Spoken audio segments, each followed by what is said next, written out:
Narito ang magandang effect ng Mercury retrograde sa kada zodiac signs. Mercury retrograde ay ang saglit na pagbagal ng ikot ng planetang Mercury. Nagsimula na ito noong February 26 pero magtatagal ito hanggang March 20. At dahil meron tayong tinatawag na Mercury shadow, so pwede itong ma-experience hanggang April 9. Aries, magandang panahon ito para ayusin ang iyong mga old plans or ang iyong mga unfinished projects. May mga babalik na mga opportunities na magiging mas successful ngayong second try. Healing din ito para sa mga old arguments mo in the past.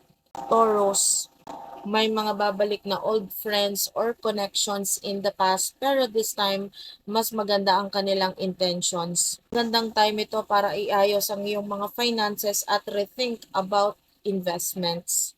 Gemini, ruling planet mo si Mercury kaya very powerful ang pangyayaring ito sa'yo. Kakaroon ka ng clarity regarding career path mo.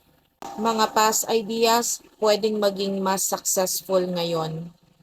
Cancer, magandang time para sa spiritual growth at self-discoveries. Magkakaroon ka ng realizations about your long-term goals.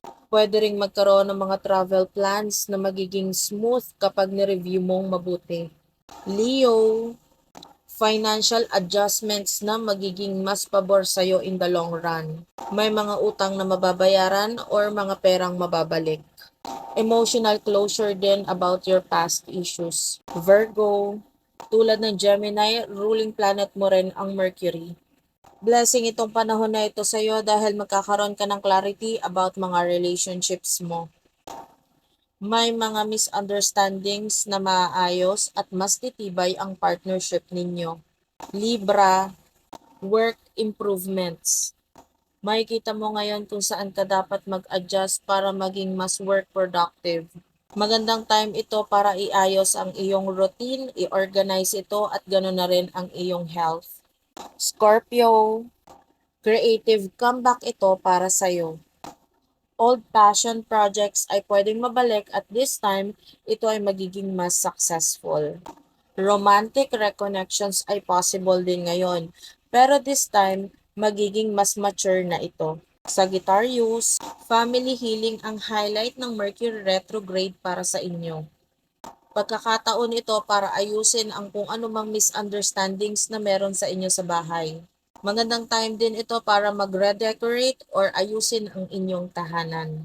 Capricorn, communication reset ito para sa inyo. Mas magiging maingat ka ngayon pagdating sa mga words mo at magiging mas effective ka ngayon pagdating sa negotiations. Old contracts ay pwedeng maging mas favorable ngayon sa'yo basta i-review mo lang ito.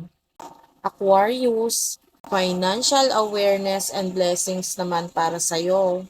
Ngayon, mas matututo ka kung paano i-handle ang iyong mga expenses. Ganon na rin ang mga pumapasok na pera sa buhay mo. May mga payment na na-delay pero sigurado namang darating. Pisces, personal clarity ang hatid ng Mercury retrograde na ito sa'yo.